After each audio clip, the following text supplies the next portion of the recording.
যুব সমাজে 30 থেকে 35 বছর আগে বিবাহ করলে বিভিন্ন সমালোচনার সম্মুখীন হতে হয়। একটু খেয়াল করে শুনবেন, যুব সমাজে 30 থেকে 35 বছর আগে বিবাহ করলে বিভিন্ন সমালোচনার সম্মুখীন হতে হয়।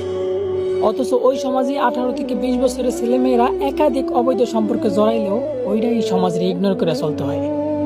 আমাদের সমাজের শিক্ষিত মানুষগুলা শিক্ষার্থীদের বইয়ের পাতার মাধ্যমে সমকামিতা শিক্ষা দেয়, আবার কেউ তার প্রতিবাদ করতে গিয়ে নিজের কর্মস্থলের চাকরিটারে হারায় ফেলায়।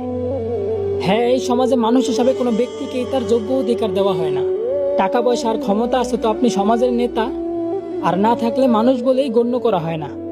আমরা এই আলোময় পৃথিবীতে চলার জন্য উচ্চ শিক্ষিত হইতে বিভিন্ন দেশ বিদেশ যাইতেও দ্বিধাবোধ করি না, অথচ অন্ধকার কবরে চলার জন্য কোরআনের শিক্ষাটাই এই সমাজ থেকে নেওয়া হয় না।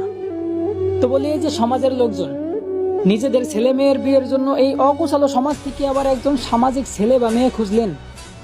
আচ্ছা, এই বিষয়টা কেমন হইল না, যে নিজেদের হাতেই সমাজের পরিবেশ নষ্ট করিয়া আবার ওই সমাজেই গাছ লাগিয়ে পরিবেশ বাঁচাইতে বললেন।